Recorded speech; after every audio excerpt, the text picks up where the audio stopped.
你们什么节目有个炕？我们那个节目是不把任何东西当成什么东西，我们想把它当成炕，它就是炕。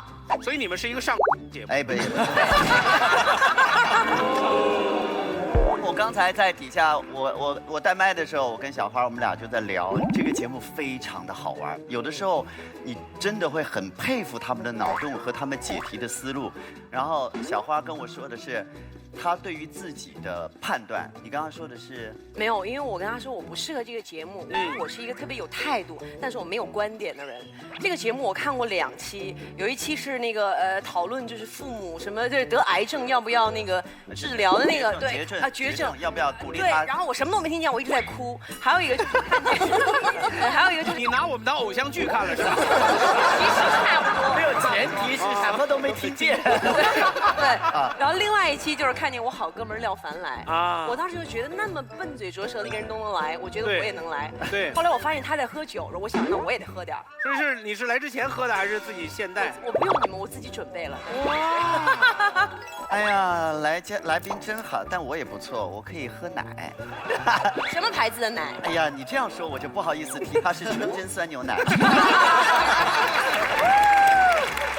好，那说到小花呢，其实大家喜欢她，当然不仅仅是因为她的个性、她的颜，当然更重要还是她的表演。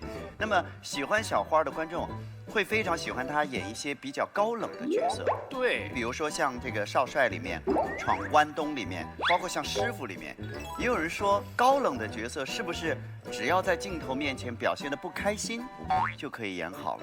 就是演一个高冷的角色，是要求一个人是性冷，不是是一个是一个性格冷淡的人吗？我觉得是你刚刚说的那个前面更性格冷淡的人吗？我倒觉得，如果说演一个高冷的角色，只需要摆出一副不高兴的脸啊，说明宋佳演技很高超，因为她是一个特别快乐的人。是，因为有的人是很丧，就她很漂亮，但是很丧。你说这个词儿的时候，干嘛这么盯着我？对，丧的人就是看了以后觉得活着没有意思。我每次看到罗振宇老师，我觉得他活着，我特别没有意思。小花经常会在她的微博上，包括有很多时尚的杂志上分享她的街拍。那么，宋佳的街拍是很有个性的，就是我觉得你有3个特点：第一，装淡，装特别淡啊，装什么？装。没有，是妆面很淡。这个妆面很淡。这个节目就聊天特别难继续啊，我知道，常常打岔，都往那，而且岔的都特别那个。对，妆特别淡。妆特别淡。第二，腿特别长。还不错。第3呢，就是穿衣服特别没规律，有时候很妩媚，有时候又很帅气，可攻可受。是这意思。可攻可受。我跟你说，很难聊吧？太难了。那有的时候，我想问一下，精心的经营那么多街拍的形象，小花，你怕不怕某一日，当你没有好好打扮的时候，被狗仔拍了，突然一下形象扫地？我就是这样的，对，我所有街拍跟生活中拍到我都是俩人，对，因为首先街拍是我的工作，那个是修图师、造型师、化妆师他们的作品，跟我没什么关系。生活中我要那样，我就成神经病了。好多人看到都说，哎呀，他怎么那么邋遢呀？其实我生活中就特别邋遢。那你会想到因为这个要去躲避一些拍摄吗？我没想要躲避，因为我觉得也躲不了。也躲不了。人家在暗处，你在明处，你怎么躲呀？就是尽量把我拍的好看一点，我觉得就行了。好，我们感谢掏出来搞事情的拍照黑科技小米手机独家冠名我们的奇葩说，同时呢也感谢奶后吐真言的蒙牛纯真酸牛奶来联合赞助播出。好，我们来酸牛奶，酸牛奶。好，来看一下今天的辩题，请看。我是白森，一个即将奔8的老人。最近我的好朋友老金鱼约我结伴一起去养老院过集体生活，那里设备齐全，还有专业护工，还可以和老伙伴们一起跳跳舞、耍耍剑、嗑瓜子、打牌。简直就是专为老人定制的养老乐园。我为这个想法兴奋了好几天，但是我不知道要怎么跟我的孩子开口，我很纠结。你们说他会支持我去养老院吗？我会支持的。支持啊。我肯定反对啊。支持吧。不支持。支持吧。支持吧。反对。反对。支持啊。反对。承婚膝下嘛，父母养老就是我们晚辈的责任和义务。我挣钱不就为了孝敬他们吗？养老院可能不如我伺候的好吧。现在关于养老院，感觉印象还不是特别好。养老院太拘束了。我觉得我爸妈开心就好，他们想干嘛就干嘛。他们都辛劳一辈子，然后到了晚年的时候可以，和自己喜欢的朋友生活在一起，我觉得也挺好的。不影响平常子女给父母的一些关爱什么的。所以，父母提出要和老伙伴一起去养老院养老，该支持还是反对呢？我看到今天这个阵容，我特别有信心。你看，女总裁、女知识分子、女明星，社会的各个层面，可以从各个角度去剖析，对不对？啊，像你这样一说，我觉得我们简直胜券在握了呢。好，那我们来看一下对面的阵容，有这个职中欧巴黄志忠，他的确是有一些生活经验，因为以他的年纪，他现在就处在养老之中，他可能对养老这个话题呢会有很多个人的体验。老年人睡得少，起得早，打起电动的时间更多。陈明肯定在宇宙中心呼唤爱。我想知道他们这么不孝顺这一题，他作为一个儿子，又作为一个父亲，他怎么呼唤啊？我觉得没什么区别，其实还是说的好像老了就啥也不能干。那万一你女儿以后把你送到养老院，你会怎样？什么叫把我送到养老院？你想去养老院？我发自肺腑好吗？先听听大家的意思。您的爸妈提出要跟老伙伴一起去养老院养老了，这个时候你是按下红键支持，还是按下蓝键不支持呢？各位，请选择。你要相信，只要你足够有魅力，总有一个人会穿越汹涌的人潮找到你。你要等。怎么一个人都没有？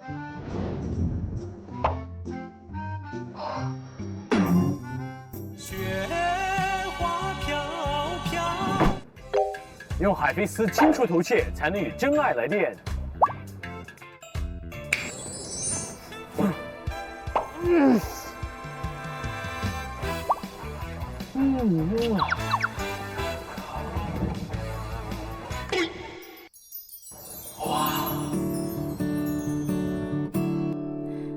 Hey ladies， 哇，好，嘿，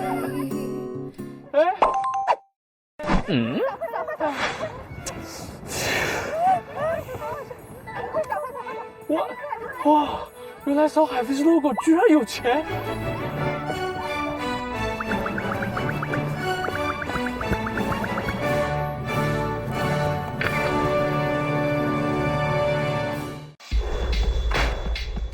3、2、1，哇，74位支持，26位反对。那么我们今天2位下凡的导师，请用你们的小米手机亮出你们的直方。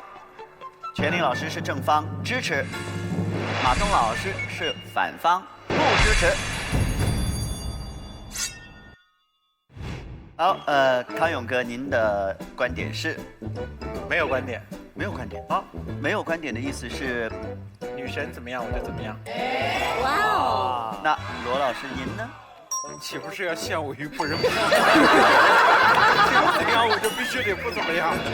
那我先问问女神好不好？来，小花儿，这事儿咱怎么看？支持。对啊，一定支持的嘛，怎么不支持呢？罗老师就不这么想。你不是把爸妈都接过来一块住了吗？对啊，支持对啊。但是因为我的职业是演员，我平时陪父母的时间特别少。但我爸妈是那种特好的爸妈，他们就是完全支持我干我自己想干的事儿。所以这件事上，我觉得如果是他们真的想要去做，他们觉得去那儿更快乐、更自在，我觉得我当然要支持。如果他们只是为了不给你添麻烦啊？你为难女神干什么？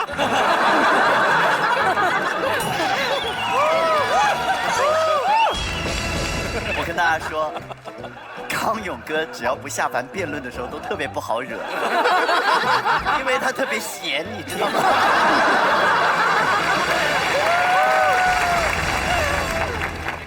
怪不得老把我派去辩论，原来是防着我。所以你罗老师真的是觉得应该不不支持，对吗？在辩论场上，什么真的假的，就不支持了，怎么着？好，反方先辩。我们今天反方第一辩是谁？好，欢迎刘楠。刚才这个小片儿，前面把养老院说的特别好，听得你们都心动了，对不对？我们冷静一下，回想一下他前面说什么：设备齐全，床位宽敞，吃着瓜子儿打着牌。大家觉得这些用语像是一个老人自己考察了养老院之后的用语吗？这词儿全是好的耶，发现了吗？这听起来像什么？只有一种形式的词儿，全是好的没坏的，就是广告。广告现在不能信它字面意思，你要从字面意思读它背后的意思。说什么远离闹市喧嚣，安享静谧晚年，实际那地儿离北京300公里。然后在养老院里面挖一个大池子，就是一线豪华水景。养老院门口有一 ATM 机，就是紧邻中央商务区。广告不能全信，你要不能看它字面意思，对不对？中国式的老人有一个最大的特点，就是容易被影响，容易信广告。我自己都中过这招，你知道吗？有一天我回家，我发现我爸买了几万块钱的保健品，而且没牌子，连蓝帽子标识都没有啊！几万块钱保健品堆在那儿，我当时看了我非常震惊，我说爸，我是一个 CEO 哎，你要什么我给你送，我给你买，你买这个不知名的品牌花了几万块钱，这不是钱的问题，我感觉是对我的一种羞辱，对不对？我就特别好奇他为什么要买，果不其然，那个保健品的销售加了他微信，我一看是个漂亮小女孩的头像。这应该恭喜你啊！我看了他们聊天记录，这个聊天记录你知道他说什么吗？他说：“爸爸，你今天早上腿不疼了吧？”我当时气炸了，你知道吗？那是谁爸？那是我爸！你叫什么爸呀？是你叫的吗？但后来冷静了一下，我想想，我应该去谴责这家保健品厂商无下限的销售手段吗？我谴责不出来，因为是我自己叫爸爸叫少了。我爸他不是看不穿，他是心里有一块空缺，他宁愿他看不穿。所以我们在这里分析一下，老人到底需要的是什么，他到底要什么。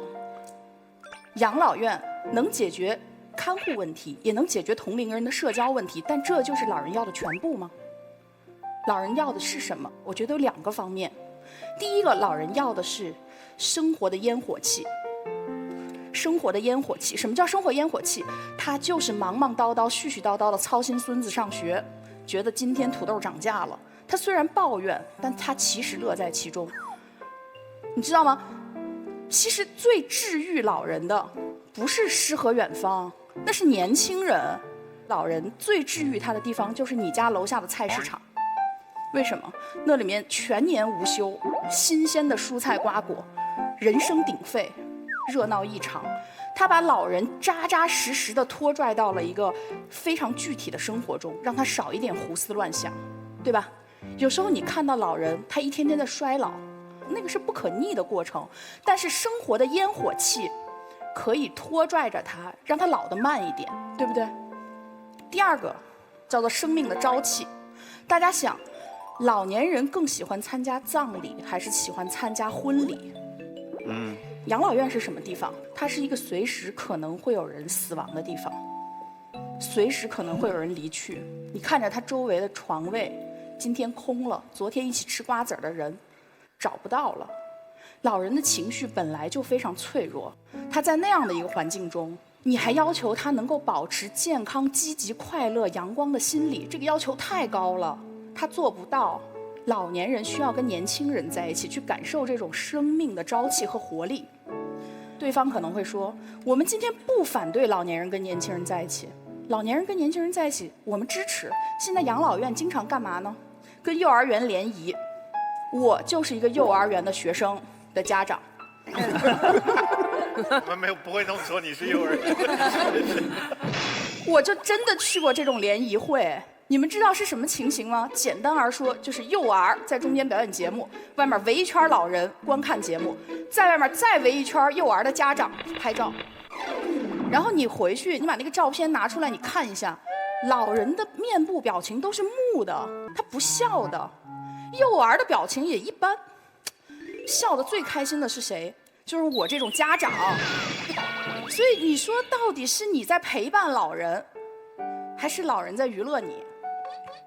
所以，综上，我的点基本讲完了，结论就是不应该同意。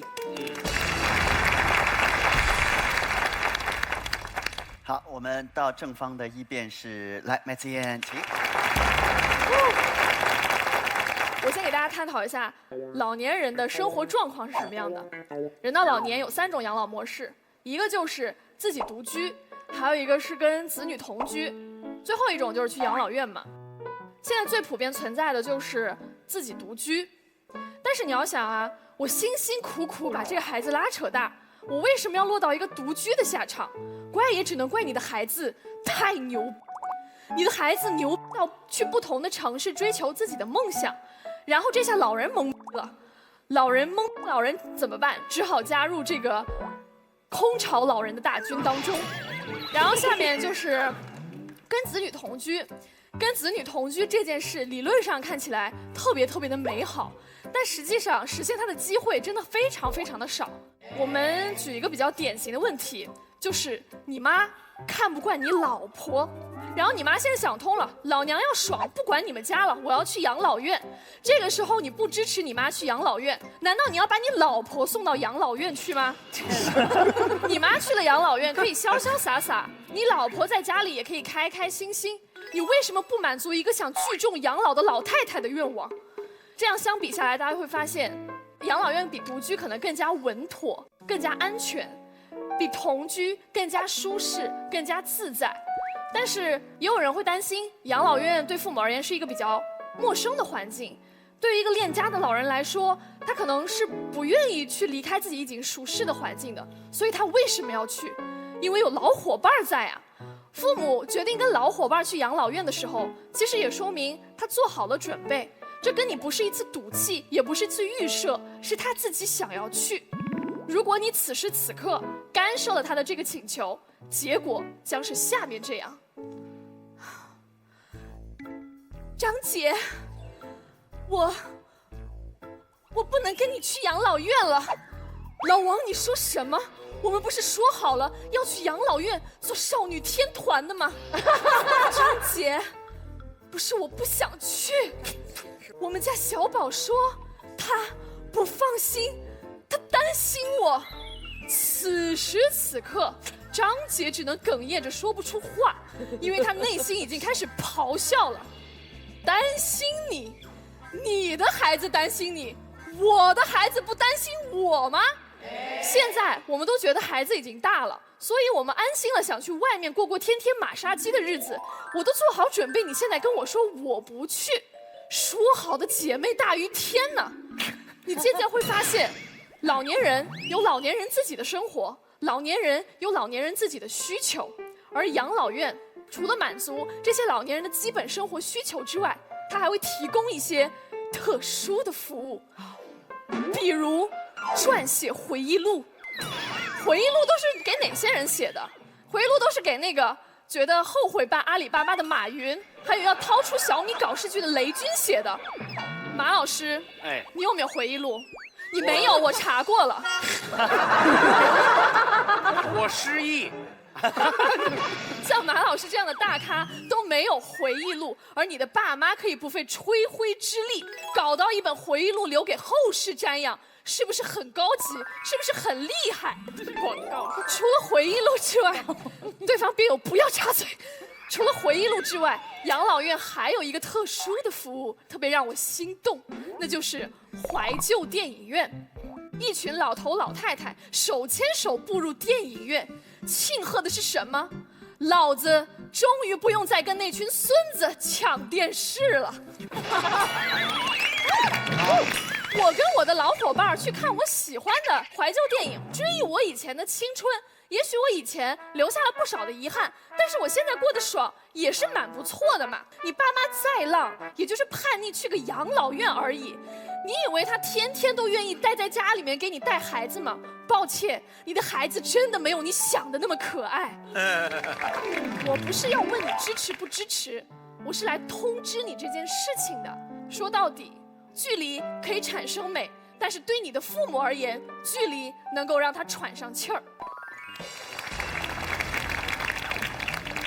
那接下来到潇潇来，欢迎。哎，这道题吧，要聊父母，也不太方便说脏话。好难啊，真的好难啊！很多父母本人都说脏话。我跟你们说啊，麦麦一看就是没什么生活经验的女孩。她说：“你以为你爸妈真重视你的意见啊？也就是通知你一声，哎，可能我们真的拦不住他们。那他通知我们的时候，我们的态度就很关键了，对不对？他演了那么多，没一个演到点儿上。来，我给大家演一演。你妈回来跟你说，孩子啊，我跟你王阿姨要去这个养老院养老了，你也不用操心我们，你觉得怎么样啊？好嘞，妈妈，我现在就去给你收行李。我多支持我妈呀！我告诉你们，现在老年人戏可多了。好，然后他又设想了，他说什么？你儿子不让我们姐妹就此情断。真实的情况其实是这样的。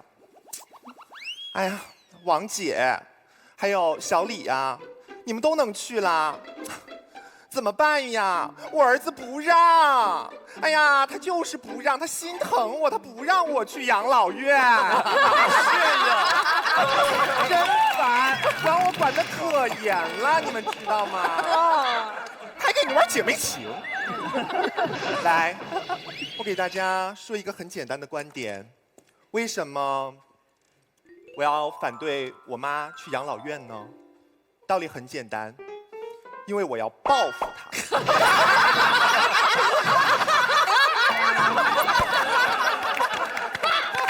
你说不要威胁老年人，让他们自由的去追求自己想要的生活。我小的时候，他怎么没有让我去追求我想要的生活？我小的时候，我想学这个唱歌跳舞，我妈非让我学这个钢琴啊，什么五子棋啊、毛笔字。现在家里我掌权，我就让你感受一下什么叫健康老年生活。我就让你体验一下什么叫最美不过夕阳红。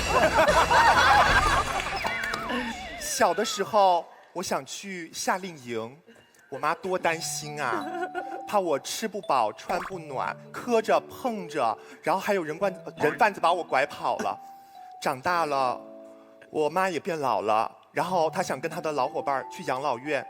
妈，我也担心您呢。您看，养老院是干什么的呀？老年人无非也就唱歌跳舞嘛。你在哪儿不能唱歌跳舞啊？你跑到养老院跟一群老太太唱歌跳舞，搞不好还要给你来个什么勾心斗角似的。您这么大把年纪，您参加什么女团呢？你。其实我们要说啊，有的时候我们真的理解我们父母，因为很多时候父母主动提出来，可能是觉得增加了我们的负担，但在这里我要跟我妈说，妈，你去养老院一点都没有减轻我的负担。举个最简单的例子，你们说平常老年人在这个家里面社区啊，这个楼底下跟其他的老年人，他们干什么呀？攀比。他们比什么？谁的儿子工资高，谁的孙子考得好。去了养老院之后，你知道他们比什么吗？探望的次数。我压力多大呀？我怎么能让我妈输呢？所以妈，你觉得就是这样减轻了我负担？其实并没有，还有个最重要的原因。你看，我们小时候读书，对不对？我小时候上学。我妈呀，每逢这个教师节、各种节日，就给我们老师送挂历。倒不是说希望我们老师对我特殊照顾，就是希望老师吧，就是公平对待，因为大家都送。你说我妈去养老院了，我是不是要帮她打点一下？哎，我是不是得跟这个护工打好招呼？我是不是得跟这个院长打好招呼？院长看我这么有才华啊，新春晚会让我去报个幕，我敢不去吗？对不对？是不是？是。而且我告诉你啊，父母去养老院啊，其实一点都没有减轻我们的负担。所以啊，你说我把我妈留在家里吧，我照顾她一个人；我把她送去养老院，我照顾一个系统。其实我妈也给我提过几次去养老院，但其实要么是在跟我吵架的时候，要么是她觉得最近我没有怎么联系她的时候，会不会她是觉得我们陪她的时间不够多啊？我们大家赚钱其实是为了父母过上更好的生活，我相信没有人赚钱是为了让父母去更好的养老院，对不对？我不知道大家记不记得，我第一季《奇葩说》总决赛的时候，我跟微微 PK， 我聊到我妈；我第二季我跟秋晨1v1 PK 决赛的时候，我也聊了我妈。说起来，我也真是成就了不少人。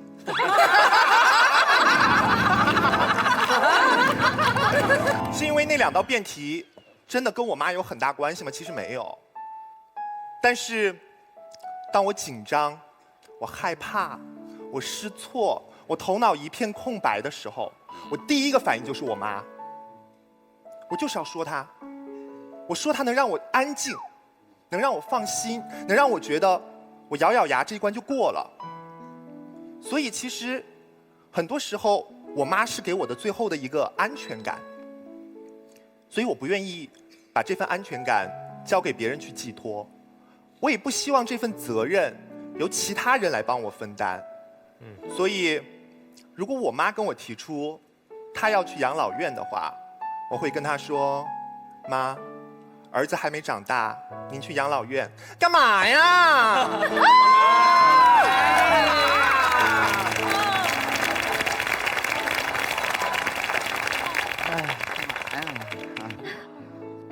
陈明老师是不是？好，来。这个是第奇葩说了，总是自己灌鸡汤。今天听到对面嘎嘎的鸡汤味，一碗碗的。前面2位的问题，我们一一来看啊。小小演了一段戏，煽了一段情。我们先说戏的问题，这个要实实在在，我们要回归到生活细节。有没有父母以赌气的形式提出这样的要求？有。我在抽到这个题之后，我不是跟我爸妈吵架的时候聊到这个话题，我是抽到这个题这个持方之后，我给我爸打了电话，我说你要是有一天跟我提出来说你想跟老伙伴一起去养老院，你希望我有个什么样的态度？我爸说的第一句话就是你要区分我是气话还是真的这个想法。气话一般是这么讲，我要去养老院了。我爸不说养老院，我爸的口头禅是他要出家。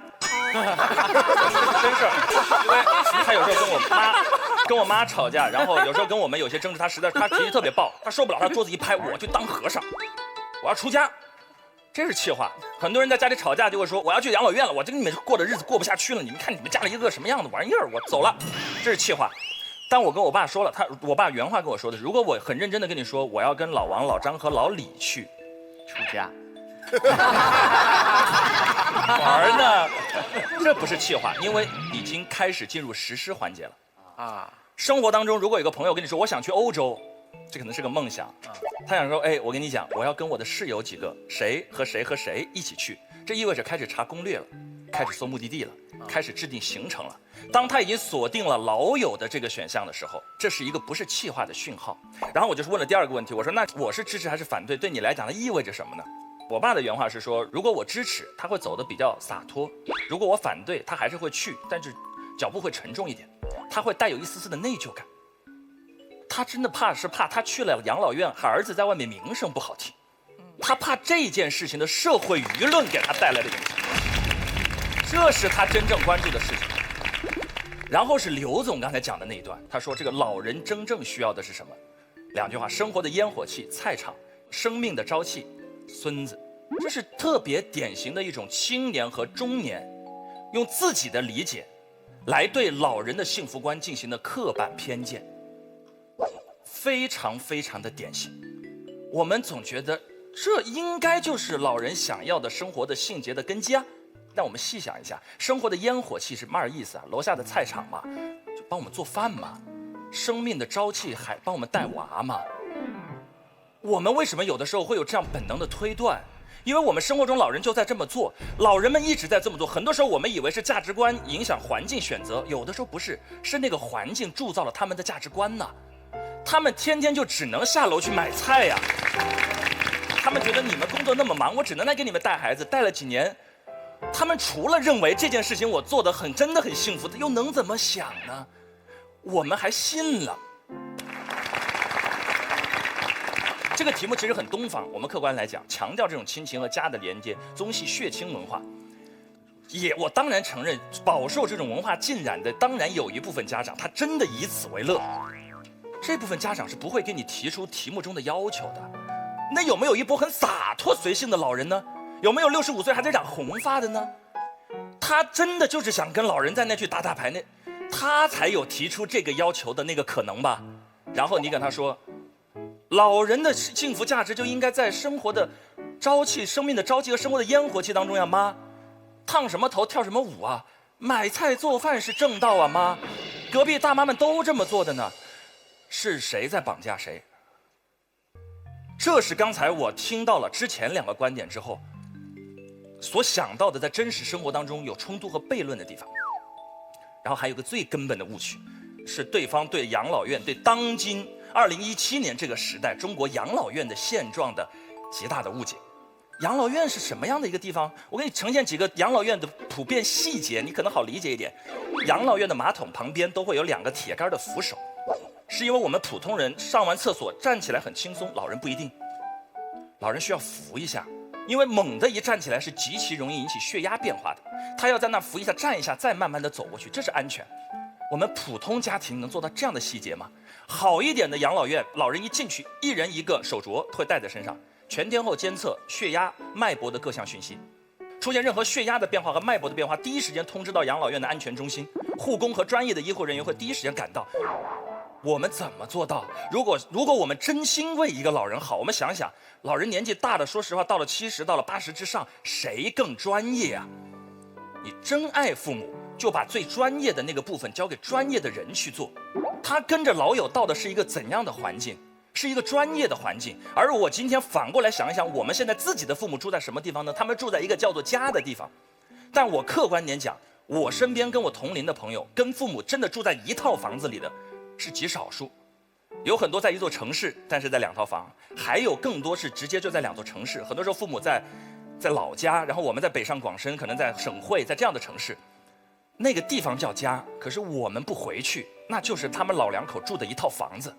他们住的那个居所跟养老院那个居所没有什么太大区别，真正的区别是他没有朋友，那里没有他们的那些老伙伴，他没有那些专业的医护细节，他没有那些为所有老人制定的所有的那种保护到你安全和健康的所有点滴之中，他没有那个让他自由自在去生活的心境，他只能期盼着你回来，然后你告诉他，他所有的幸福来源就是亲情，我舍不得送他过去，你画地为牢了，拘束了他的价值观，还要以此为要求斩断他通向其他道路的途径，不地道啊！这孩子做的不地道。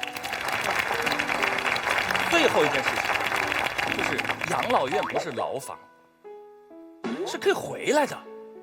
爸妈今天提出来说，我想跟老伙伴们去住养老院，我大大方方说，爸妈去体验嘛，我去挑好一点的地方让他住啊。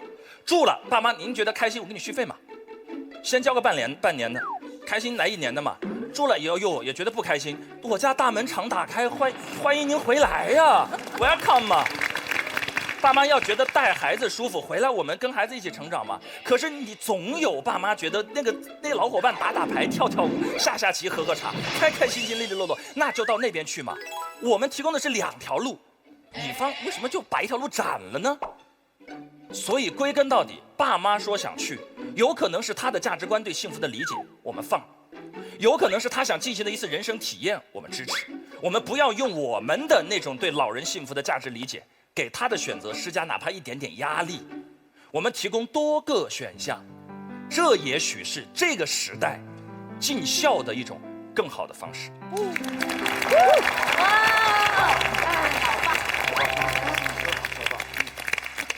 薇薇，哎，来了。看到陈明有一点非常强，他无论站在哪个持方，最后都能呼唤出爱来，你知道吗？我说你都已经要把你爸你妈送去养老院了，你居然还说这是一种更负责任的方式，服？你说的其实不是一群老人，他说的是一群老超人。什么意思啊？我给大家解释一下。你们觉得什么样的人才会结婚生子，然后再把自己孩子的孩子带大？特别注重家庭亲情的人。什么样的人会去养老院呢？我告诉你们，反而是我啊，飞飞大王啊，胡建彪啊，黄执中啊，邱晨呐，我们这些不结婚不生子，就想一生不羁放纵爱自由的人，知道吗？我们的价值观从年轻的时候就已经定下来了。我们更爱友情，我们更爱向这个世界的探险。我要看到宇宙的疆界，我也要永远看不到宇宙的疆界。大家有没有想过，真正会去结婚生子的人，他们憧憬的是怎么样的一种家庭生活呀？老伴儿永远在身边，孩子承欢膝下，孩子一天天长大，没事就跟我唠嗑。等他的孩子也长大了，我把原来跟他爸爸讲过的故事，再给他也讲上一遍。你能想象这样的老人，他忽然活到70、80岁，基因突变，整个价值观完全颠覆，说我要去放飞自我，寻找诗与远方，留个脏辫儿了。我觉得如果突然发生这样的事情，一定是因为你们的亲子关系出现了问题。我不想讲的特别残酷，说是你们家有剧烈的矛盾，从此永不相见，断绝父子关系。其实这些都是太极端的情况了。你知道我们跟我们的父母真正会发生矛盾的地方在哪里吗？不是我们不爱父母了，也不是父母不爱我们了，是他们感觉他们在这个家里不再被需要了。而我们特别懂事儿的父母，在感觉到自己不再被需要的时候，他们就会特别懂事儿的做出一个选择，就是我离开这个我已经经营了60、70年的家，把空间让给孩子和他的孩子们。父母这么懂事儿，所以我们就不懂事儿的由着他们懂事儿吗？别人退一步，我们就真的要进一步吗？何况是对自己的至亲之人。第二个点，老人是什么？老人就是不萌还作的小孩儿。他们比小孩儿还闹人，固执，啥都要，也给了之后还叽歪你。我不知道你们有没有这种一年365天，我跟我爸我妈关于秋裤以及类似的问题可以发生3000次以上的争吵，而每次争吵都以我妈说生你不如生块叉烧告终。你知道吗？在很多极端情况下，我想过断绝亲子关系，再也不理你俩了。你就知道老人他其实是很挑剔的。明白吗？他并不是像你们想象的说，我们家老人可随和了，可挑剔了，特事儿。一般保姆伺候不了他们。你们有没有试过家里请个保姆，然后被辞退了18个？你妈看他们一直不顺眼，有没有这种情况？都有吧。他们很挑剔，所以对方说，那我们请更专业的人士就可以照顾他们了。你们有没有回忆过小时候？小时候你们有没有去过幼儿园？幼儿园的幼儿园老师是不是最专业的幼教老师啊？作为新生的父母，他们是不是最不专业的父母啊？我想问大家一个问题啊，你想跟幼儿园老师一辈子生活在一起，还是想跟自己的爸妈一辈子生活在一起？你出门在外哭着喊着的，是说我想爸爸想妈妈，还是我想刘老师？所以我们会发现这样一个问题，就是其实老人就像小孩一样，多么专业的照顾，他们都会有孩子那样的敏锐的心灵意识到这里面没有爱，这里面有足够的金钱。他们连自己亲生孩子都嫌弃的时候，他会知道他的晚年是一个被金钱构筑的晚年。而这个时候，你有没有想过，每个老人都会在不安中去世？我怕活得太长，我的钱已经不够了。我怕我活得太短，我的儿孙福还没享够。你把他放到老人院去，其实已经把他流放在家庭的亲情之外了。对方还有一个很有趣的想象，叫做这个世界上有很好的老人院。实不相瞒，我也是去考察过老人院的人。你知道吗，陈明？养老院的收费跟现在的幼儿园一样，你说的那么好，你没有说收费。低等级一点的，至少也3、4千一个月，贵的4到10万一个月。你觉得这是一个对中产家庭合理的建议吗？其实不是的，你知道吗？我们今天这道辩题针对的是什么样的人？我觉得第一不是针对的是富豪家庭，因为对于富豪家庭来说，他们不存在父母是不是去养老院养老的问题，他可以自己在家给父母建一个养老院，对不对？真正的赤贫家庭也不会有这种苦恼，为什么？因为一家10来口人都等着吃饭呢，什么养老啊，我现在要活。中产家庭面临着这个极度痛苦的问题，我的钱只够在城市里倾其一切供儿子娶上媳妇儿，买上房子，养起孙子。想过没有？你们的首付哪儿来的？想过没有？你们月供怎么这么轻松？这个时候，你真的能自信地说我可以送我爸妈去全世界最好的养老院吗？别逗了，你只能让他们去做最常见的养老院，有双人间，有单人间，要按时吃饭，等于参加女团。不要自我安慰，不要自我安慰。我们今天其实做的是一个什么选择？我今天一直在想，我今天在做一个什么选择？你们老说我们要给人生更多的选择，陈明，你知道什么叫选择吗？一个对的，一个错的。那不叫选择，你傻还选那个错的呢，对不对？2个都是对的，那不怕选择，选哪个都很爽啊。人生最痛苦的选择是什么选择？2个都是错的。那个时候我们要选择的是，我们更能背负哪种错误带给我们的代价。到父母足够老到他们走不动的时候，我们得跟他们一起住。而且我不会说这是和谐的一家人，我已经预见到我爸我妈，周旋义他爸，周旋义他妈，我周旋义，我们2家会闹得势如仇寇，因为他性格根本不合。我也相信在这个过程之中，我跟周旋义也会彼此渐生怨怼。我相信这一切都会在发生的。可是这就是我们一般人的生活呀，这就是我们一般人生活。你知道在这个选择里我承受的是什么吗？是生活琐事的磨难。可是我可以打点精神在面对这一切，因为我父母就是这样过来的，我不怕面对这一切。可是还有一种选择，陈明你们说的更容易的、更好的、更多的选择，就把父母送到养老院去。你们家不会再有吵架，你的中晚年生活会很幸福，你可以跟你的老公2人世界，或者跟你的老婆2人世界，加上你的孩子3人世界都可以，你会过很平顺的几十年。周末去看看父母就可以了吗？但是你知道这个选择背后的那个痛苦是什么吗？有一天他们不在了，你想去看他，他不在了。一个周末的晚上，你习惯性的开车去到那家养老院，没了。你会怨恨自己一件事儿，就是我年轻的时候，为什么会因为一些琐事就离开他了呢？你会怨恨这件事情我再也没有办法挽回了，你知道吗？中国人经常说一句很土的话，叫子欲养而亲不在。但是你知道吗？孝顺这个词就是由后悔构成的，无数个我们做错事的瞬间，无数个我们割舍不了的瞬间。所以我今天要求你们做的是一个两难的选择，你可以选更轻松的路走，你未来30年父母都在养老院，你开开心心周末去看一眼。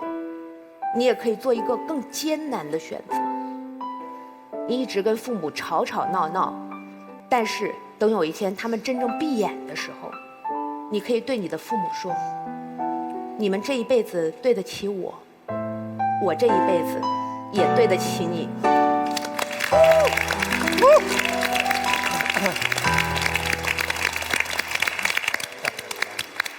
已经改变了，改变观点了是吧？对，我觉得是薇薇的讲述当中，我们可能每个人都是想到了，就是真的是自己没有办法去解决的一件事情。其实不是说选择更难的一个，而是我们没有办法解决，就是离去告别，这可能是这个终极难题。但我相信陈明有办法，我们没办法。因为在世界中心呼唤爱的陈明，因为爱是万能的啊。没有，这个话题爱不是万能。来，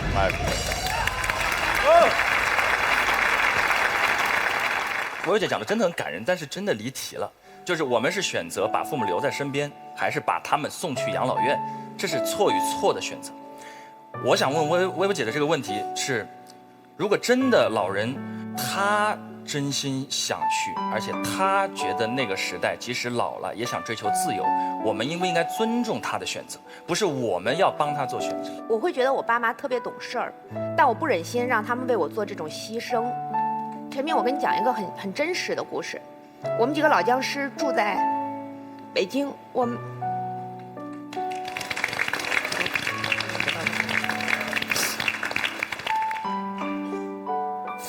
能说，我们几个老僵尸住在北京，然后我们的父母都来看我们，因为我们都不是北京人，我们都是外来的，我们一起租房子住。你知道吗？我爸妈来我家的时候不敢住我家，他说我们薇薇从小就不习惯跟别人一起住，如果我们这次去住了他家，那下次秋晨爸妈来也住他家，玄艺爸妈来也住他家，薇薇会被烦死的。他们有那么多对父母，薇薇肯定很受不了。那我们不住他家，我们住酒店。我相信我爸不愿意住我家是真心的，可是这种真心，我就这么受了吗？我就这么觉得坦然无愧吗？所以有一天他一定会怕麻烦我说，那我们去住个世界上最好的养老院吧。他一定会像我跟他报平安一样跟我报平安。我跟他报平安都说我在北京特别好，我录影一点都不累，发展老顺利了，马东个人极其崇拜我。可是这些都是真话吗？懂。真心说出的不一定是真话。陈明，那是情话呀！你这个傻孩子。薇薇姐太懂了，所以其实我太理解这样的父母，他真一心为孩子好。我的父母也是。有没有一种父母，他们的幸福的源泉没有那么靠近于亲情和孩子，他们在意自己的人生历程？有没有？哪怕只有1%，那1%真心以自由为追逐的老人，人老心不老，提出这个要求的时候，我们应该以一个什么样的态度去面对？陈明，你问我，人有没有0.1%的概率？说到概率，说到可能性，我一定说有，因为事无绝对嘛，对不对？可是我们毕竟是要讲给大部分观众听的，是大部分父母是怎么想。我只是说，那种更开明的、能自立的、快乐的去度过自己的晚年，会出现在我们这一代人身上，不会出现在我爸妈他们那代人身上。你知道他们那代人是什么人吗？他们讲究的是集体主义，他们不知道怎么玩，他们只知道他们是社会的一块砖、一块瓦，哪里需要哪里搬。他们为别人牺牲一辈子，他们没有自我，但他们却要容忍自己的孩子突然有了自我。你让他们在60、70岁的时候，老狗学会新把戏，说爸，这个时候你是风筝，你是雄鹰，你要展翅，飞不动了，太老了。陈明，你知道吗？我爸是国外留学回来的，就是理工科的博士。你知道我爸现在用电脑都怕吗？因为他觉得触屏电脑好神奇，生怕被我用坏了。你知道人老了之后会变得多胆怯、多懦弱、多无能吗？你想想，你教孩子的时候，陈明，你要问我1%的可能，我承认不是1%。我想问的问题是，我们的节目不只有我们看，我们屏幕前面还有很多10到20岁的孩子，也是奇葩说的主力。你觉得在他们的父辈会出现我刚才说的这样的父母吗？我总有一个想法，陈明。我做儿女的时候，要求自己做最好的儿女；我做父母的时候，要求自己做最好的父母。所以我绝不在做儿女的时候期待父母为我做什么。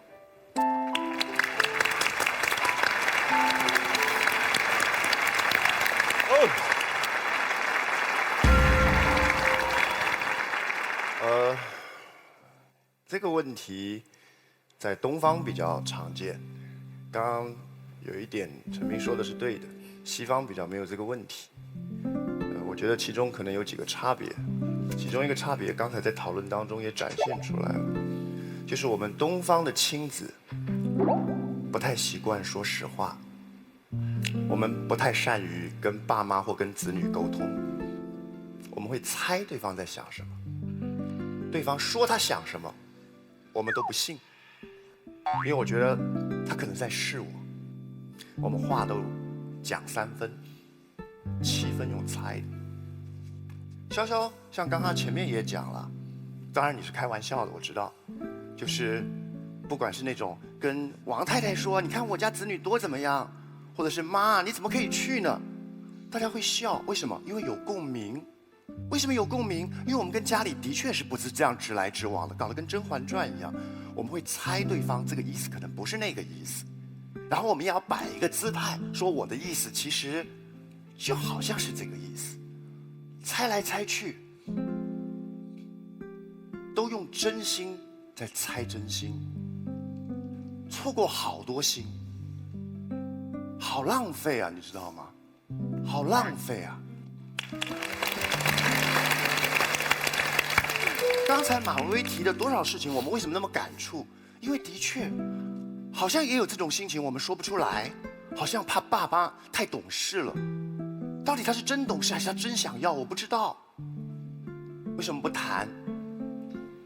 没有说真话的习惯，都在客套。我们跟陌生人客套，我们跟亲人也客套。错过多少真心，搞了多少纠结。现在大家哭泣的理由不是为了亲情，你们在哭什么？你知道吗？哭着一辈子没有机会跟爸妈讲真话。而如果我们有一个习惯，是事情可以把它摊开来，你真正想什么说出来，他真正想什么告诉你，我们减少好多无谓。你想想看，我知道啊，你为什么不愿意送他去？因为你有一个担心，你会害怕，怕什么？怕你离开，是不是因为我有什么地方做得不好？你懂吗？你到底是真的因为那里更好还走，还是因为我有什么地方让你不开心了？妈，你别走啊！是不是我什么地方做错了？你讲我改啊。可是我说不出，对不对？你用了个别的理由说妈你留下来，那妈也说不出，因为他跟他说我是真的觉得我想过自己的生活啊。他讲了你不信啊，何苦啊？为什么要把生活搞成这样？为什么要把你跟你爸的关系搞成这样？他已经讲出他要什么了，就让他选。潇潇讲得很好，他当然是开玩笑的。他说我要不让他去的原因是我要报复他。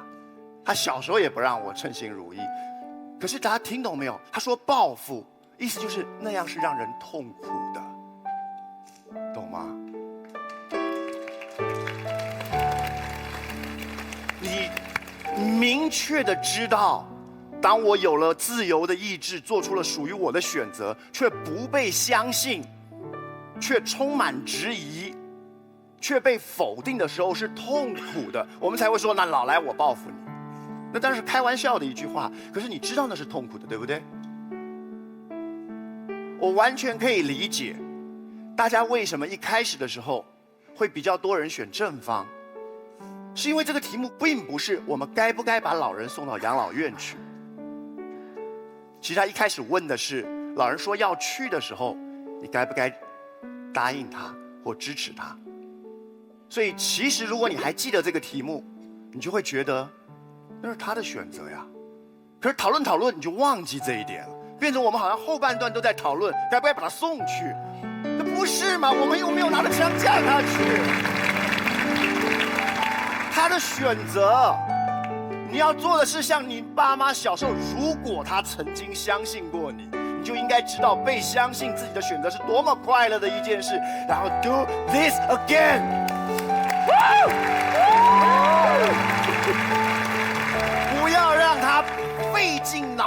唇焦口闭的跟你解释他要什么，不要让悲剧重复。客气了一辈子，把话现在摊白了好不好呢？所以如果那来自于客气，他们说的是对的。假设我们确认了他真的这是他要的，不要代替他做决定。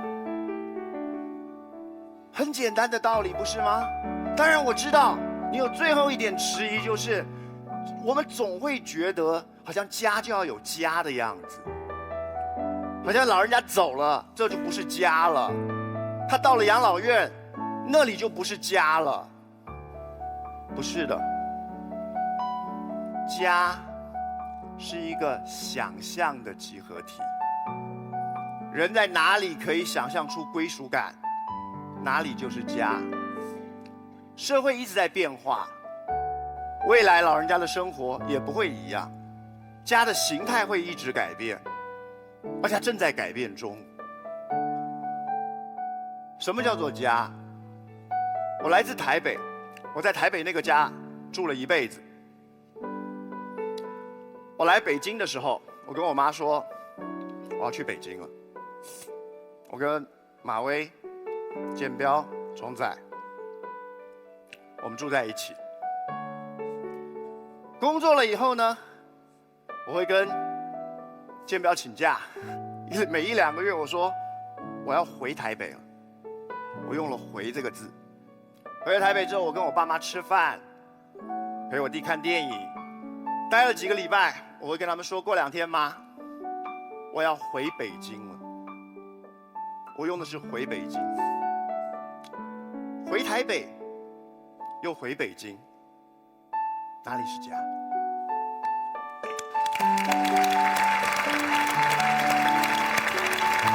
你的父母，他不是去养老院，他回到一个他可以自在的地方。可是你不用担心，当他每次回来的时候，也依然是用"回来"这2个字。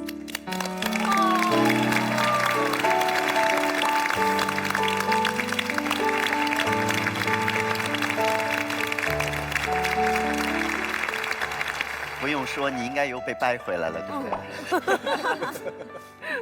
好，强大，非常强大，大家都很强大。尤其本来辩论就是件强大的事情，如果带上情感，就会好像一波又一波的巨浪轰向我们。接下来2排的浪来了，来吧。坚决反对！范，你给我记住，你想去养老院，就从我的尸体上踏过。我告诉你，刚才志忠老师说得很清楚，每个人都有选择的权利，我们要尊重他的选择权利。可是他表明他的态度，我也要表明我的态度。我觉得很奇怪，每个人在讲了今天的事情，都是父母怎么想的，我们要为父母好。可是我有没有权利得到爱？我有没有得到我父母爱的权利？我也有。我是个单身的女孩子，我爸爸非常懂事。年轻的时候，他觉得我这人狂放不羁。他问我们要什么亲子关系，我说我想要朋友关系。爸爸说好，那我就选择跟你做朋友。做了10年以后，他不太管我了，经常5、6天不打个电话给我。我30几岁以后，有一天我发现我爸妈竟然大年30的晚上，他们说他们出国了。我说那我回到哪里去过年去啊？不行，这日子没法过了，我要回家过年的。2个礼拜没有理他，我爸用了1个月的时间才把我哄回来。我很难受，我觉得是我忽略了，我可能没有让他意识到我有问题。我跟爸爸说，爸爸，我要跟你好好谈谈，我们聊一聊。他说好，你现在有什么问题？你不是挺好的吗？我说我不好，我非常不好，我一点也不好，我需要爸爸妈妈，我没有父爱，我没有母爱，我一个人，我没有家庭，我没有老公，我没有小孩，我现在想要爸爸妈妈。爸爸回去想了5天，有一天给我打电话说好，我错了，我现在决定做你的爸爸。爸爸又回来了，爸爸经常到我的家里来看我，给我看小猫，重新做了一个爸爸的职责。他每次都很自豪的出去跟所有的爸爸说，我这个爸爸做的特别好，我女儿跟我的所有的关系，我们都摊牌讲得非常清清楚楚。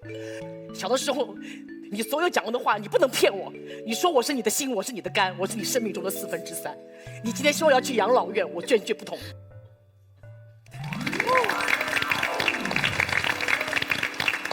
我爸爸是30几岁还在机场拉着我的手在前面叫甜甜啊，我心肝上掉上的肉肉，你别走得太快。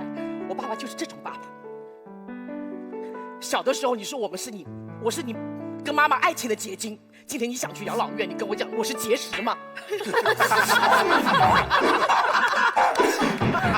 爸，你们不可以这么任性，你们想怎么样就怎么样的。什么是家？我的家在哪里？我一直说得很清楚。有一年颜如晶打冠军的时候，我在后面给他写了几个字：我爱的人在哪里，哪里就是我的家。我只爱我的父母，我的父母就是我的家。养老院不是我家。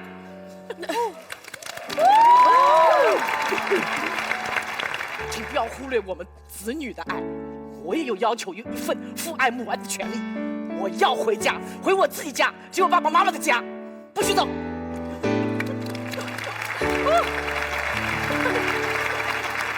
这颗结石好凶啊！对面有人要奇袭这杯结石。凯瑞来，我不是要奇袭，是我也想分享一个故事。在分享之前问大家一个问题：当老年人在家里面的时候，因为年纪渐长，他的吞咽功能出现了问题的时候，吃东西噎着了，我们该怎么处理？当一个老年人他出现了心绞痛，觉得非常的不舒服，连呼吸都呼吸不上来的时候，你的面前有硝酸甘油，你的面前有阿司匹林，我们应该给他吃哪一片？当一个老年人因为出现了脑内的大出血而产生了应激性的胃溃疡而大口呕血的时候，我们应该怎么去帮助他？这些事情我觉得是专业的代价的问题。而我的奶奶在前年就因为最后一个问题离开了我，我记忆非常深刻啊，因为她呢长时间是有一些身体的问题，她在大量的服用阿司匹林，这个药物在一个人出现出血问题的时候会加剧这个出血情况的袭来。我听到照顾她的姑妈后来跟我形容的时候，她吓坏了。奶奶只是说我有点头晕，然后我姑妈说我帮你按摩一下你的脑袋，你别动，要不你坐起来吧，要不你喝点水吧。然后我奶奶大口的鲜血就喷到了房间里面。姑妈在第一时间打了120的电话，因为我们当时唯一的寄托就是120这样的一个急救机构，可能能够帮助我奶奶，能够让她回来。车都没有到，奶奶就走了。从那一天开始呢，我每一次在录制节目的时候，我其实是个生活服务类的节目主持人，我别的东西什么东西我可能都会走神，可是当专家老师或者医疗嘉宾突然间提到一个问题，说遇到这个问题老年人我们应该怎么办的时候，我会打起12分的注意力，我会仔细去听，我会去想，哦，原来在这种情况下面我们可以帮他把痰液稀释出来，原来在这种情况下面，在极端的情况下，我可能可以帮他破开他的气管，让他进行一个短暂的及时的呼吸抢救。原来我的心肺复苏要在压12次到20次之后，要对他口对口的进行3次的人工呼吸。这些东西我都在不断的积累，可是我能达到这么专业的情况吗？中国有一句话叫什么？不怕1万就怕万一。对于我们把家人送到养老院，或者他们想去养老院之后情感上面的缺失，我们有1万种补偿的方式。可是当一些痛苦的疾病或者非常凶险的疾病来临的时候，那一个万一我一点都承担不起。好，我们老师要结辩之前，我们想问一下台上的我们导师们的想法。罗老师，这件事情您现在观点是什么？其实我的家庭最近在做一个选择，要不要买一份保险？这份保险比较贵，买了之后呢，我的父母、我的爱人的父母和我，将来就可以住那家机构的养老院。我们都知道一个基本的事实，中国的养老院资源会越来越珍贵，很可能会住不上，所以提前做这样的一个准备是不是有必要？但是我在想，什么时候我会住进养老院？是我的生命衰朽到不能自持的时候，我必须坐轮椅的时候，我必须24小时有人看顾的时候，我才会走那一步。否则，养老院是一系列中产阶级中年人对老年生活的虚假幻想。我给我父母在北京买了一套房，特别有一个设置，就是落地窗，前面是一条车水马龙的公路。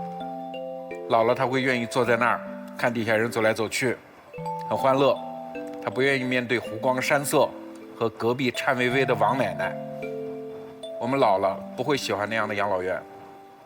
我们老到需要护士24小时监控的时候，湖光山色对我们屁用没有。我们只是把自己像一块肉塞进了一个冰箱的冷冻柜，我们需要保鲜，我们需要持续的还活着，但是毫无活力。有一本书我最近刚读过，叫《医学的真相》，很短一段，我恳请给大家念一下。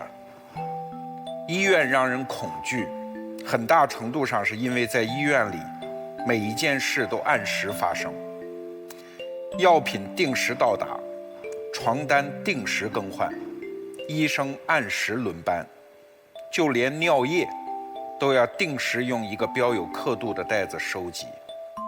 照顾病人的人们也能感受到这种自发性被磨灭。生命的自发性一旦进入那个冰箱，就完蛋了。所以刚才你们在辩论的时候，我突然在想，假设我买了那个保险，我真会去住吗？可能不会。在场有几个创业者，胡建彪、刘楠、马东、我、张全龄。我觉得我们可能会像台湾的王永庆先生那样，90多岁死在去美国考察新投资项目的路上。我们可能无法容忍我们像一块肉被塞进那个装上了各种器械得到完好呵护的冰箱。以上。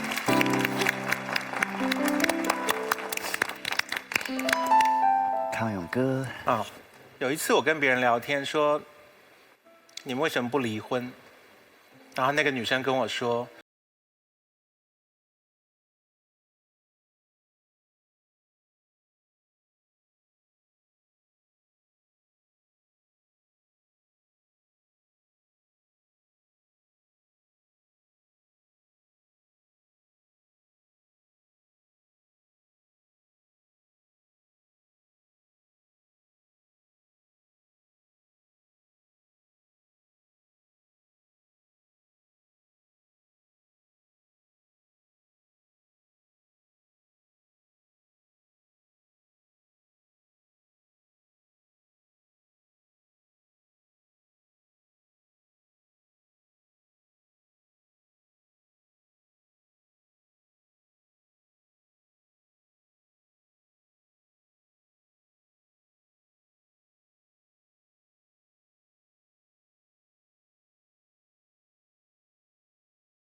还是聪明，不能因为他一老，就剥夺掉他作为人的部分。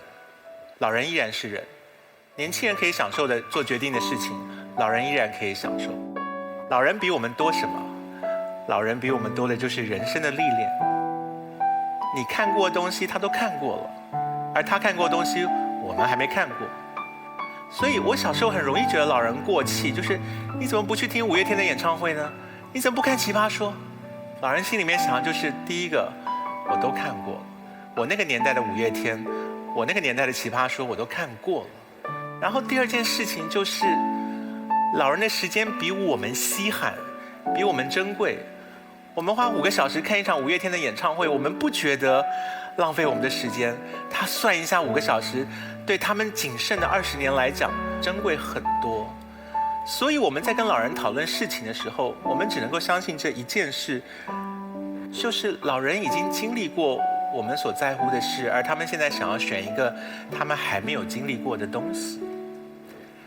你们刚刚讲的美好的家庭生活，含饴弄孙也好，家人互相争吵可是被绑在一起也好，他们都经历过了。他们经历的年数比你还多个40年、50年。然后你知道他们要再经历他们已经经历过的事情，而他们没有经历过的是在没有扮演家庭角色的打扰之下过他们自己的生活。那也许不好，可是起码是他们没有经历过的。你听说过年轻人住过养老院吗？没有吧？就我们如果脑子废了，我们衰朽了，那没有话讲。你们现在在讲的是他们已经不再构成作为一个健全的人的一部分，那没办法讨论。可如果他依然是一个健全的人，他可是比我们经历丰富的人，而他现在想要经历一件他还没有经历过的事情，你要替他做决定说，你得留在你原来的生活里，因为你只会过这种生活，你没办法应付新的生活。我认为我们剥夺了老人首先作为人的部分，所以请注意，不要剥夺老人作为人的权利。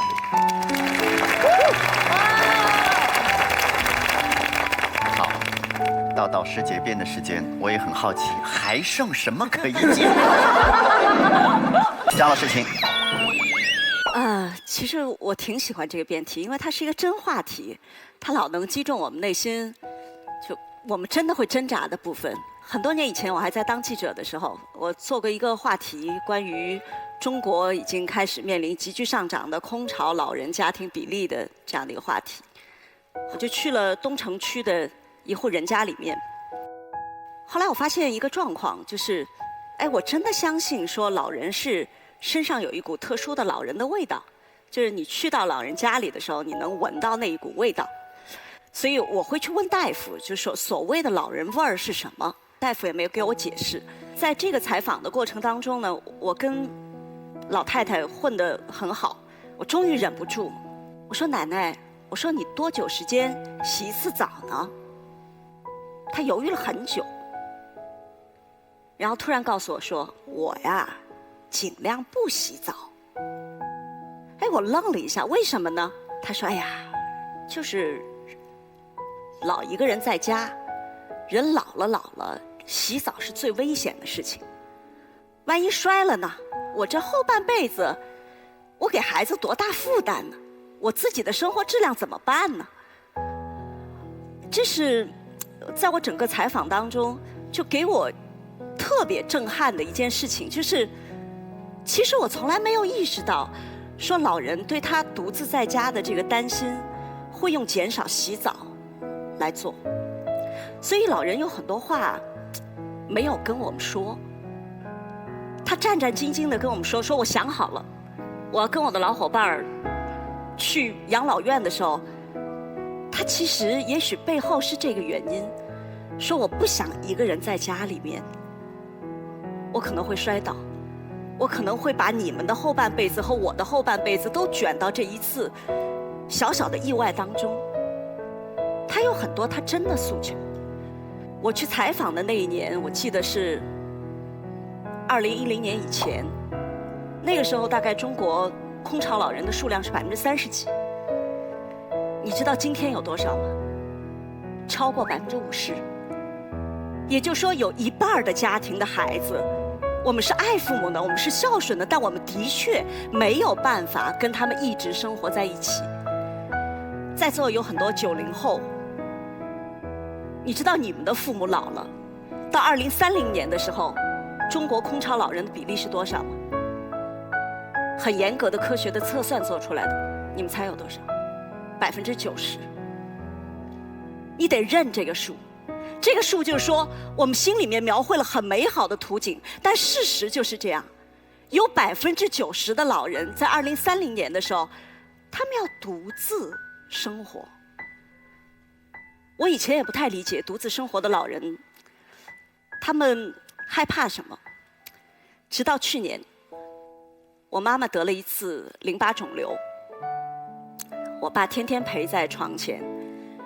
从那个之后，我妈恢复得很好，但是他们开始很认真地讨论一件事情，就是如果你先走了，我该怎么办？这个话题很难说得下去，但至少我相信我爸是怀着巨大的恐惧。我爸是一个社交能力很好的人，非常好，以至于如果我爸2天没有去买菜，菜市场的小贩会找到我们家说：“老张怎么了？说是不是病了？我给送点菜来。”就我爸的社交能力是一个这样的人，但是他极其害怕老伴儿走了之后，他一个人留在家里该怎么办？白天他可以找人吹牛聊天儿，但别人回去吃完饭了以后呢，他该怎么办？所以老人是需要他自己的社交圈的。我爸的选择是什么呢？现在大概他有半年的时间会跟我住在一起，有半年一定要回上海，跟跟我在一起，他要享受他完整的家庭，他有外孙，他然后很愿意听我聊这个世界上最新的事情，他拼命的记。有时候我发现我爸记笔记，我说话他记笔记，你知道吗？他为啥要记笔记呢？他为了回上海吹给他的老伙伴听，所以那半年他必须回去，就是因为他要受人敬仰，他要在小区里说：“老张，你知道的真多呀。”所以，我们不要把养老院当成一个监狱，进去他可以出来嘛，是吧？然后他有一段时间跟你们一块儿，你有空的时间他跟你聊聊天儿，你没空他跟他的老伙伴吹吹牛，这就是他现在的选择。所以，真的什么对父母更好一点，我还是要不断的提醒大家去问一问这样的问题。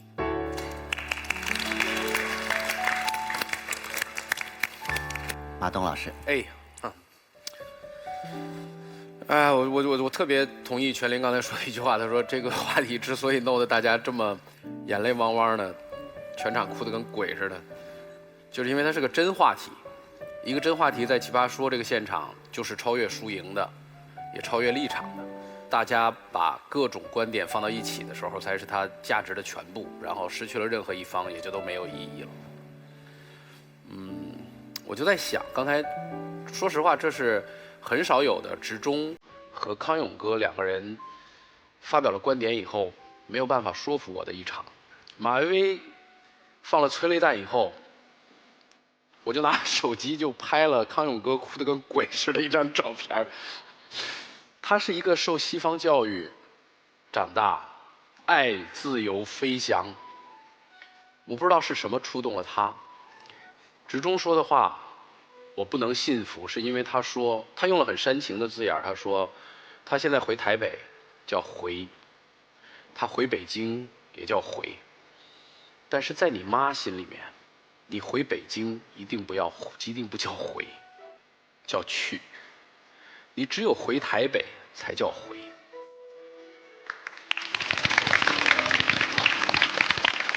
如果按你所说，人的那个所在就是家的话，那养老院就是我们的家吗？全林刚才的那番话我全都听进去了，我说不出他说的有什么不对，但是我们是不是把养老院想得太好了？或者说你所说的和凯瑞所说的那些问题，在养老院就能解决吗？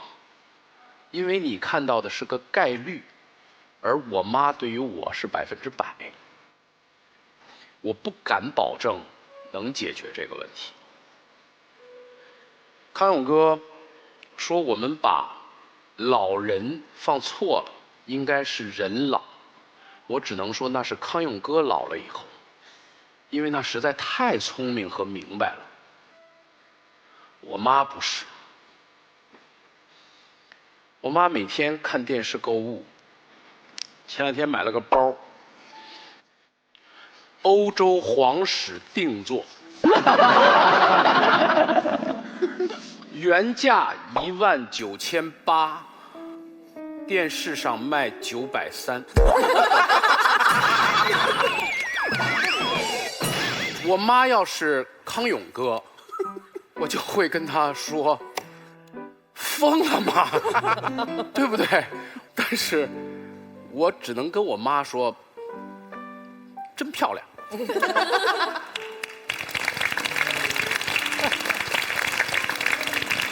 所以，我妈不是康永哥，你们的妈也不是。如果她是我的孩子，我可以跟执中一样说有话直说呀。但是我跟我妈说你上当了，她怎么办？她不会跟我说任何话，因为她后面那句说：“你怎么让我不上当？因为我一个人，你爸走了10年，我一个人生活，除了看电视，接触到电视购物，我怎么办？”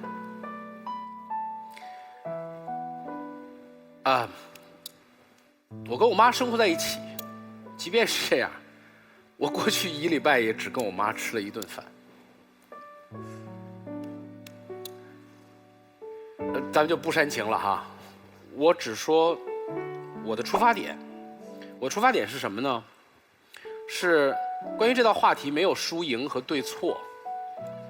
那没有对错的时候，我们只能说，父母提出和老伙伴一起去养老的时候，我是支持和反对，就只有我的立场最重要。我的立场是什么？我的立场是为人子，我的立场是他的孩子。从这个立场出发，你的父母提出要和老伙伴一起去养老，你的第一反应只能是反对。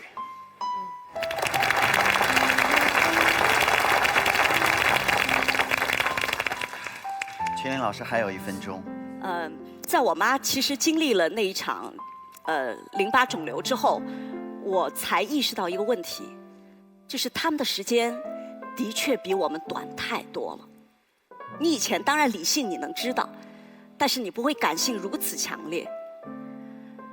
你知道年轻的最大好处是什么吗？尽管我们此时不如意，但是我们还有机会。你知道老年人因为时间不多了，他们是承诺爱你，你于心何忍，非要让他们永远做你的替补？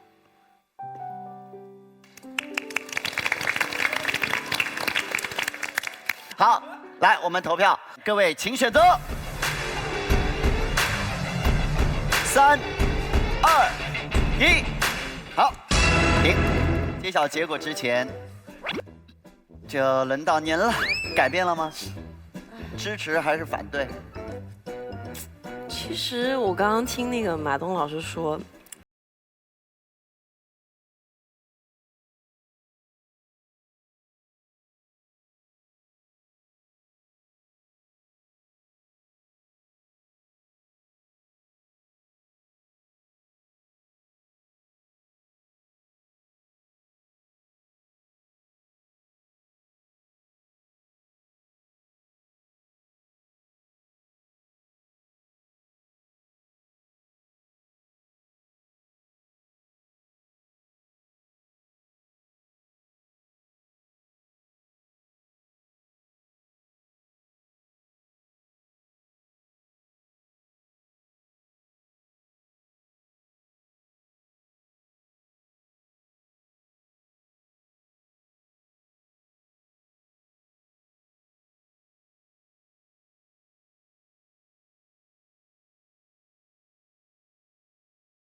所以，我有个小建议，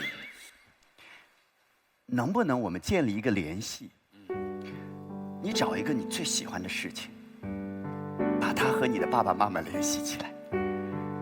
比如说，你特别喜欢看《奇葩说》，你能不能跟自己约定，就成为一个条件反射？以后每个星期你看2次《奇葩说》的时候，你想2次你的爸爸妈妈。或者说你喜欢撸串儿。然后你把撸串这件事情，每次你去跟朋友撸串、喝啤酒的时候，想想你的爸爸妈妈，可能你会觉得说，把我最喜欢做的事情和父母联系起来，好像有点扫兴。那我觉得，把任何事情跟父母联系起来都不扫兴。不太对。我真的觉得这是一个方式，可以提醒我们把一些不该忘了的事情别忘了。你发现家里有闲置物品，你准备用闲鱼 APP 把它卖出去的时候，想想你的父母。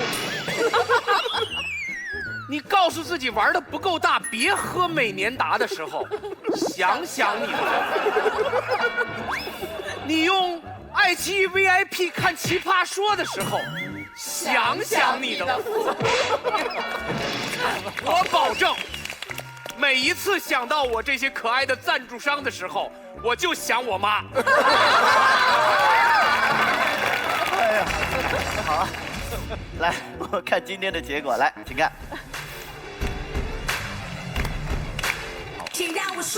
恭喜反方获得了由纯真3牛奶为我们提供的10万元的纯真奖学金，祝贺！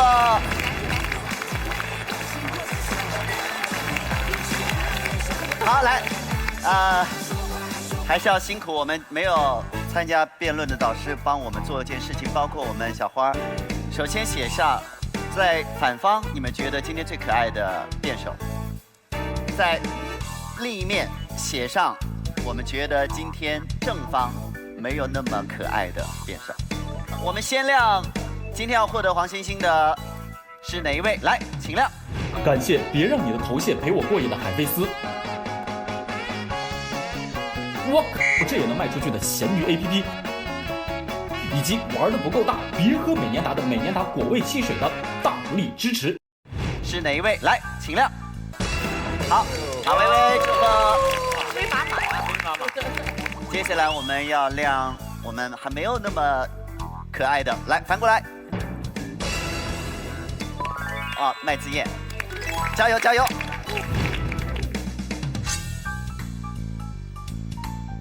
好，我们感谢掏出来搞事情的拍照黑科技小米手机独家冠名播出我们的《奇葩说》，谢谢，谢谢。好了，我们下期再见。谢谢宋江，谢谢。